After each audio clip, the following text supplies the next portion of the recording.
Hey guys, welcome to Splatoon Saturday, your weekly source for all the latest on Splatoon. AMIIBO! Good morning everyone. We've got a lot of awesome reveals from E3 and some other Splatoon 2 stuff leaking through, so this is a pretty exciting episode. First up, Splatoon 2 has now been upgraded to run at 1080p 60 frames per second while in dock mode. It was originally running at 720p while both docked and portable, but now it runs at 1080 while docked and 720 while portable. You're not going to notice much difference in YouTube videos and stuff like that, but when the game actually gets into our hands, trust me, the difference between 1080 and 720p is amazing. Before we go any further, I'd like to apologize for the delay to this episode. For the past week or so, I have been at my cousin's house, which does not have very good Wi-Fi at all, so everything's been a little bit messed up, but don't worry, I now have a full month of a lot of dedicated YouTube time and some decent Wi-Fi, so we'll be right back on track. But again, I apologize for this delay. I actually don't even know right now what day I'll be able to upload. I'm actually currently offline recording all of this, so I hope you guys still enjoyed the episode, even though it's not Saturday morning. Okay, let's talk about Salmon Run mode. A lot has been revealed at E3. They played it a bunch at E3, and that's where most of this information came from, and it was kind of the focus of Splatoon 2 information. So Salmon Run has a 4-player local mode and a 4-player online mode, but they're actually very different. 4-player local you can play anytime and you can customize it to whatever you want to be. You just gotta have your friends there in the room with their own switches, I imagine, but you never know. They might have co-op mode on a single switch, but they haven't revealed that yet. But, you know, that's not going to happen that much, so a lot of people are counting on online mode. Now, online mode is basically like Splatfest. It's a seasonal thing that they'll come out with, and they'll say, okay, Grisco is ready to go and harvest some salmon eggs, so everybody come along, and you get special rewards for doing it, but it's a timed event. So if you want to play online with your friends, you're going to have to wait for these timed events. Hopefully it's pretty common, unlike Splatfests, and we won't be sitting there twiddling our thumbs if we don't have 3 other people with switches right nearby. Yeah, as you can tell, I'm a little bit annoyed that they don't have a constant online version of this, because I think it would be something that would be really fun to stream. But rest assured, I will be streaming all of the events when it happens. Me and Team Evan will be playing that all the time. It sounds so fun. Anyway, let's talk about some information that we got on what the mode is really like. Did you know everything AMIIBO streams daily on Twitch?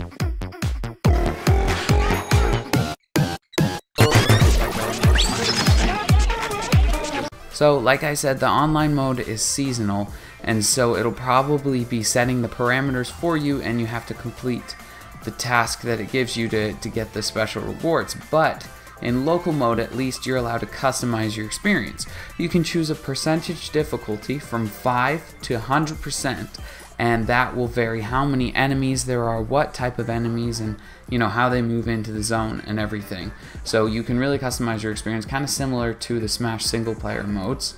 There's also multiple stages confirmed, and even on the same stage, the water can rise and fall, which like drastically changes the stage, and you get environmental hazards, basically, like fog. I mean, I think fog's the only one we found out about yet, but there might be other stuff like rain or other things. But there are lots of events that can go on during your Salmon Run that can make it a unique experience.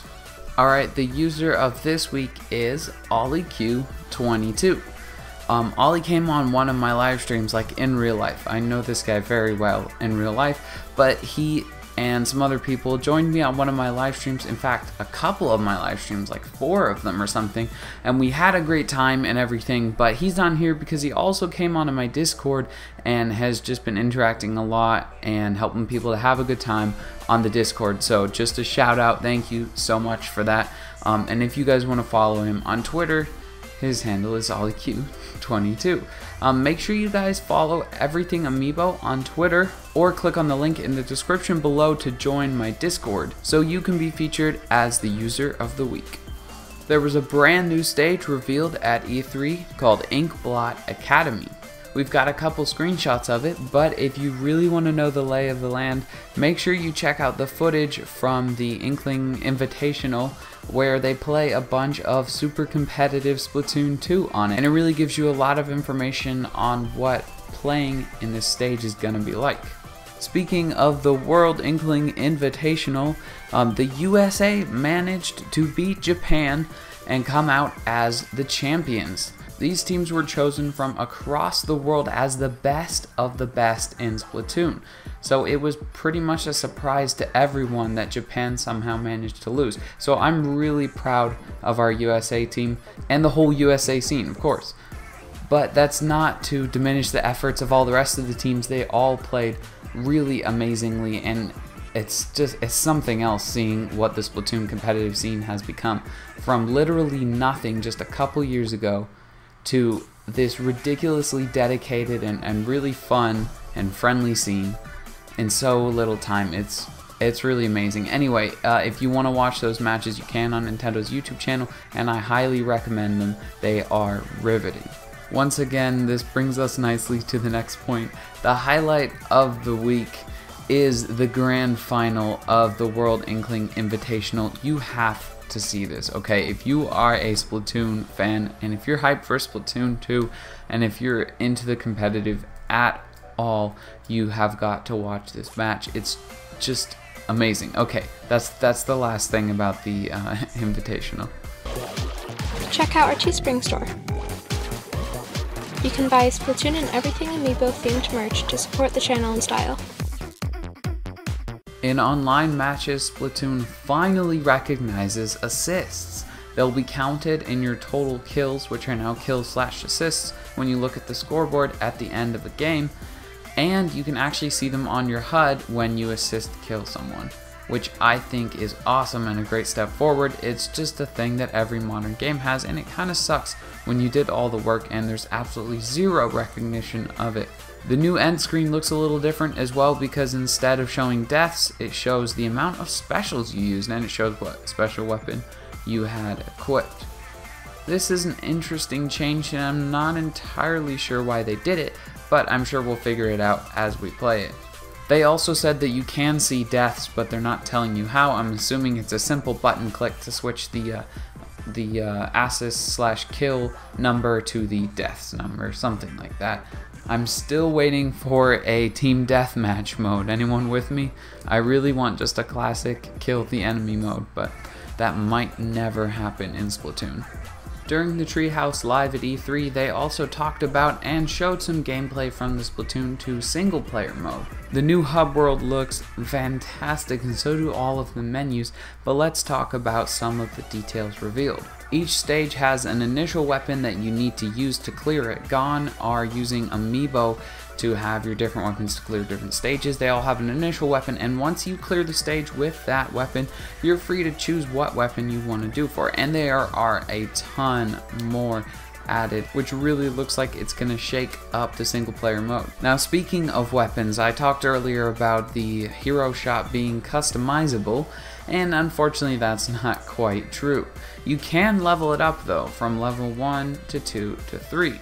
You can also level up the grenades from 1 to 2 to 3, just like in Splatoon 1. And all these other weapons that you can equip in these zones, well, they go to level 2 only, so they only get one upgrade, and it's a pretty simple thing like fires faster and stuff like that.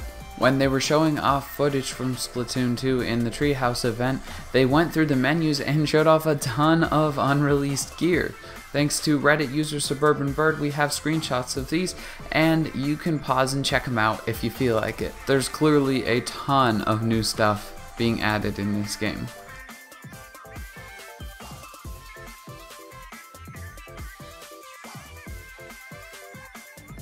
The question of this week is, who is your favorite Salmon Run boss? Which one of these uglies instills the most fear in your heart? Who are you most looking forward to killing?